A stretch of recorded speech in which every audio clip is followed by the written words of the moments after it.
Now I'd like to help kick off the premiere of an exciting new comedy show, which you're all going to enjoy for a long, long time, starring Tom and Dick Smothers. Well, was that it? Yep, I like to hit 'em hard and get out quick. Tommy, that's a stupid song. I never heard of it. I don't know where you got it, but it's stupid. A man with an acoustic guitar stood in the middle of the national television stage. He sang a simple story about a captain leading his soldiers on a march, but hidden behind those lyrics was a message that caused a TV station to panic and decide to cut the entire segment. 10 years later, that same song would go down in the history books as one of the most daring protests ever to hit American airwaves. But that was just the tip of the iceberg. For 3 seasons, the Smothers Brothers Comedy Hour confronted censorship, government, and national television head-on. Starting from this scene, a series of underground events took place, much more intense. I've been reading up on the situation in Red China because everybody's following that, and so I thought I'd follow. That's right. The whole world's watching Red China, and they're watching to see what Chairman Maltitong's going to do over there. The show CBS wants to bury alive, Pete Seeger.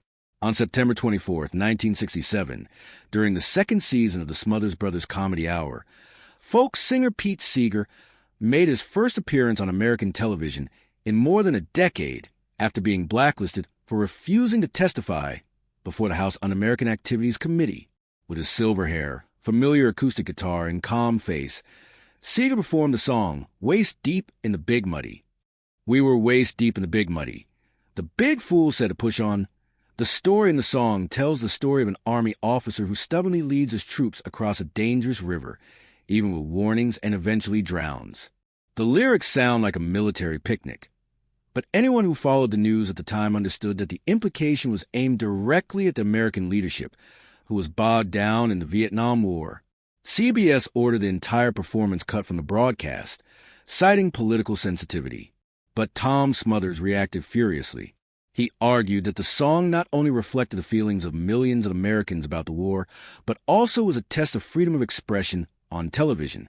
In an interview with the New York Times in October 1967, Tom called the censorship decision cowardly and an example of unwarranted network control. Behind the scenes, the fight escalated.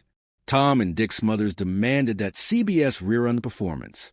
They not only wrote internal letters, but also applied public pressure. Responses from viewers across the country poured into CBS headquarters. Letters, phone calls, even petitions demanding a rerun. Both sides realized that the incident had gone beyond a television show. Nearly 5 months later, on February 18, 1968, Seeger returned and sang Big Muddy in its entirety on national air. This time, CBS caved to public pressure. The segment was not edited, but the price was much higher. CBS began to place the show under intense scrutiny. In an internal recording released by historian David B. Cooley in 2023, censorship chief William Tankersley said, "We can't let this show become a pulpit for anti-war protesters." From a television perspective, this was a dangerous precedent. An artist who had been ostracized from the mainstream media system was re-emerging with a clear, unedited political message in prime time. Network executives saw this not as a single mistake, but as a dangerous long-term slide.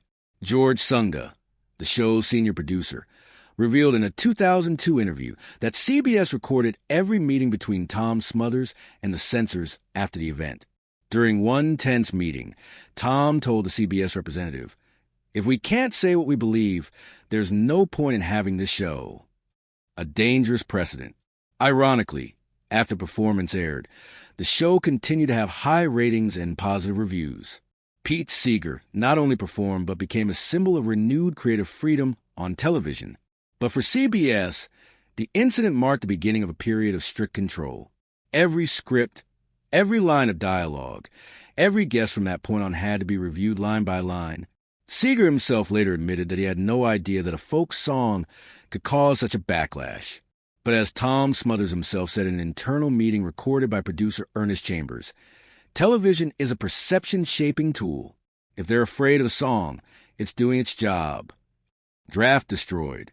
On September 15, 1968, the first episode of the third season of the Smothers Brothers Comedy Hour opened with a special guest, Harry Belafonte, a black artist known for civil rights activism and outspoken anti-war views. He performed Don't Stop the Carnival, a song with a lively melody that seemed to escape political overtones. But it was the way the show handled the visuals that CBS reacted to. During Belafonte's performance, the producers intercut documentary footage of the August 1968 crackdown on protesters at the Democratic National Convention in Chicago. The violence was clear: police beating protesters, tear gassing, and arbitrary arrests.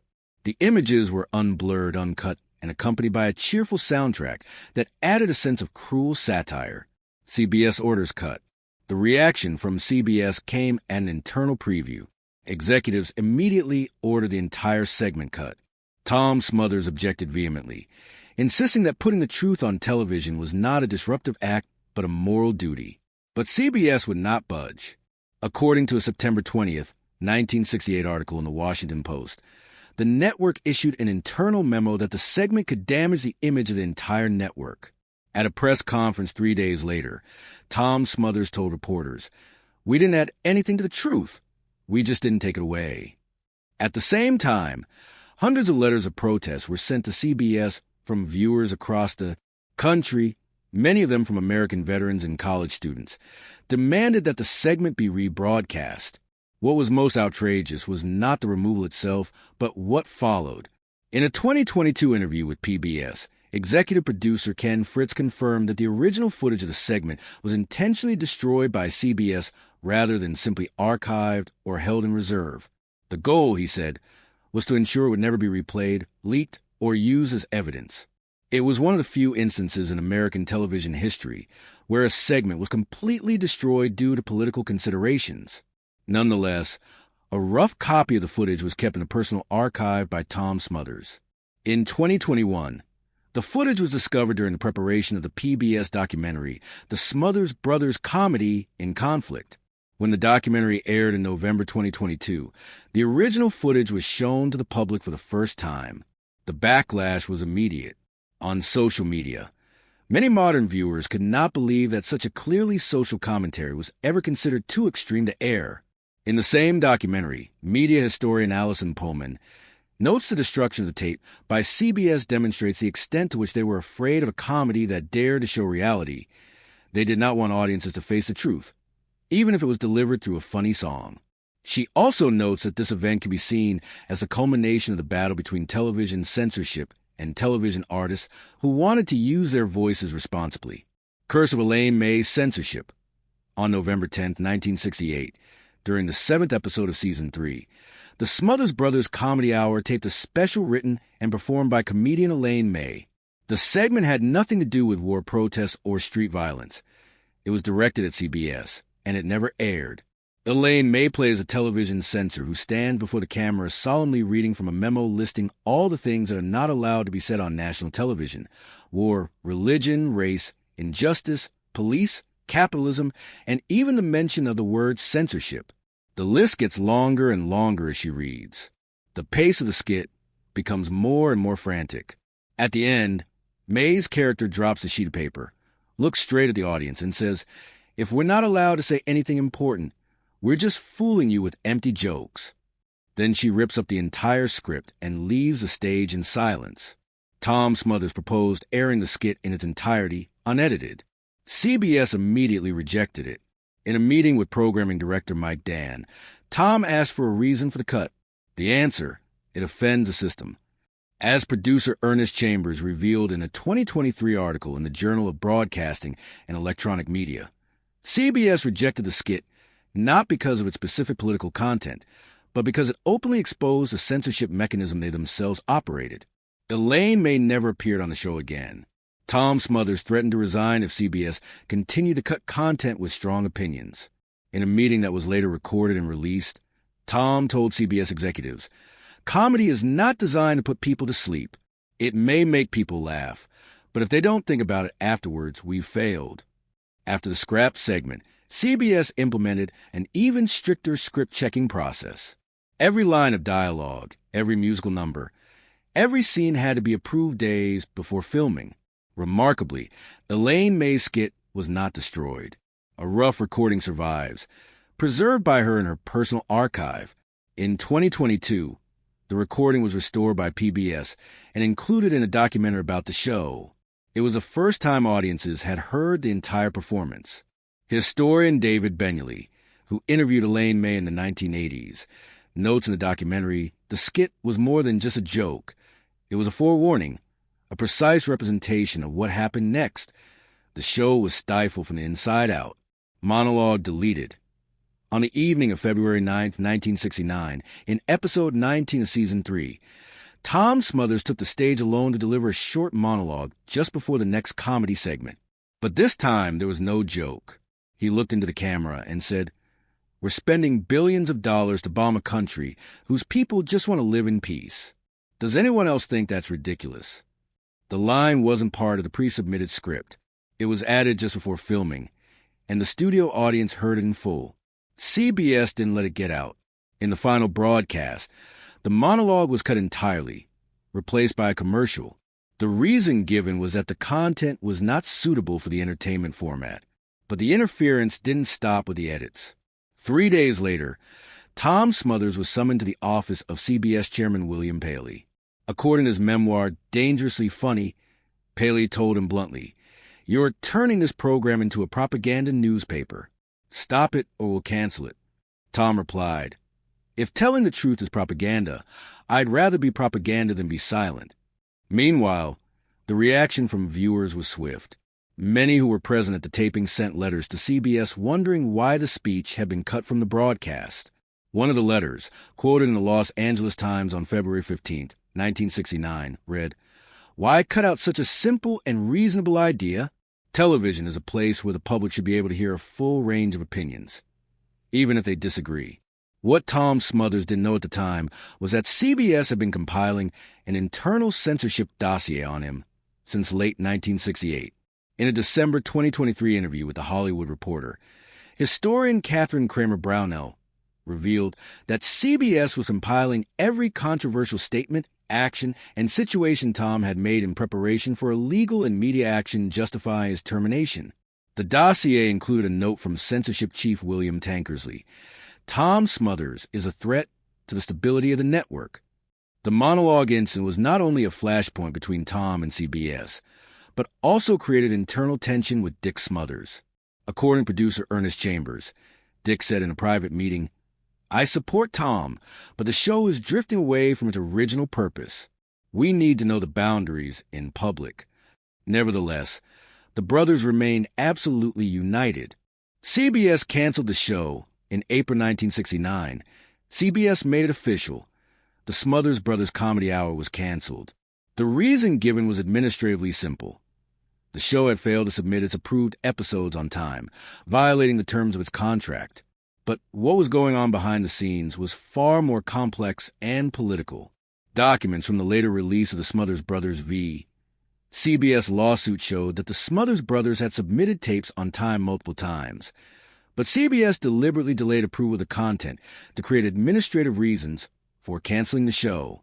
Tom Smothers provided evidence of tape delivery records and unusually long approval times. Notably, at the time the show was still among the top 10 most watched shows in the country. The real reason for CBS's decision, nonetheless, was not technical. In 2024 at a conference at UCLA, media historian Robert Thompson released a recently declassified set of internal documents from the Library of Congress. Among them was a letter dated February 6, 1969, from H.R. Haldeman, a senior advisor to President Richard Nixon, to William Paley, the president of CBS. The letter asked CBS to strictly control anti-war and divisive messages on the air. Below, a handwritten note read, "The Smothers Brothers are out of control." Also included in the documents are transcripts of calls between White House officials that refer to the show as a potential threat to control of mass media. What the government cannot censor directly, it exerts indirect pressure through sponsors, advertising boards, and high-level relationships with network owners. CBS did not dispute the authenticity of the documents. In a brief statement after the conference, the network said only the decision to cancel the show was based on a number of complex factors at the time. This adds to the suspicion that the cancellation was not due to content alone, but rather the result of a coordinated campaign by television executives and a political class bent on controlling public opinion. Tom and Dick Smothers decided to sue CBS for violating their freedom of expression and unilaterally terminating their contract without due process. The case dragged on until 1975, when the Smothers won the case and were awarded $776,300. But according to Tom himself, this was not a real victory. "We won legally, but we lost culturally," he said at a press conference after the trial. They sent a message that telling the truth is not welcome on television. Since 1969, no entertainment program on national television has been as openly confrontational with the political system as the Smothers Brothers Comedy Hour. Anything that might spark controversy was banned or censored. The effect of the cancellation lasted for years, as producers and writers learned the lines. No politics, no war, no television. The Survivor segments. Not all socially conscious pieces were completely cut from the airwaves. Some were played but only once, then removed from all official recordings or heavily edited in later releases. These pieces did not disappear like Belafonte's performance, but they were muffled enough to have no widespread impact. On December 8, 1968, actress Lee French appeared in a short sketch depicting a black man being questioned by police on the street. When he tried to explain that he was on his way home from work, he was pushed against a wall, interrogated, and ended with the words, "I don't know if it's illegal to go home." The segment was presented as a black comedy with no background laughter. CBS allowed it to air, but only once. When the show was re-released on tape in the 1990s, the segment was no longer featured. Tom Smothers, in a 1968 interview with Time, confirmed that the network had asked that the scene not be included in any subsequent official recordings. The reason was not the content, but the social context had changed. Another case is Joan Baez, scheduled to appear on the March 1969 episode, to sing an anti-war song. CBS asked her to change it to a neutral song. When Tom Smothers refused to change, the network canceled the segment with Baez. According to producer Ken Fritz, Baez later sent Tom a thank you note, which included, "You chose truth over safety." Additionally, several other socially themed segments were quietly altered, dialogue was edited, lyrics were cut, or background laughter was added to lighten the tension. These changes were not announced to the public, and were only discovered years later, when historians compared the surviving rough draft with the final release. Even if they are not destroyed or censored outright, these segments suffer the same fate. Their influence is limited, becoming a dangerous part of the television archive, and this silent suppression makes them harder to detect than anything that is explicitly banned. From an artistic perspective, in several interviews since the show's cancellation, Tom has emphasized that he never viewed comedy as escapism. "We're not news," he said, "but if people laugh and don't think about it, then we've wasted their time." This philosophy not only informs the content of each episode, but also informs every decision he makes, from leaving controversial statements untouched to protecting guests with social messages. In his memoir, Dangerously Funny, Tom recounts that he was often asked why he didn't make his show more lighthearted. His answer was always consistent: because reality is hard. He saw television as a place where the public could have a conversation, even if that conversation was uncomfortable or offensive.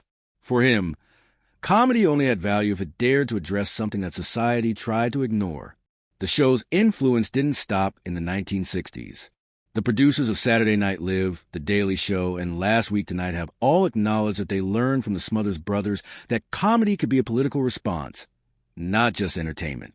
Tom Smothers laid the foundation for how modern television comedy approaches social issues, not by ducking, but by taking a clear stand.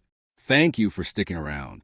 What was once forbidden, hidden, or thought forgotten is now being seen with clearer eyes. If you think these scenes are worth revisiting, if you believe that television should not only entertain, but also remind us of the things that were once suppressed, leave a comment below. What do you think would happen if this show were aired today? Don't forget to like if you think this content needs to be shared more widely. Subscribe so you don't miss out on other stories that have been hidden. And if you know someone who needs to see this scene again, share the video with them. Because sometimes All it takes is one rewatch, and nothing will ever be the same again.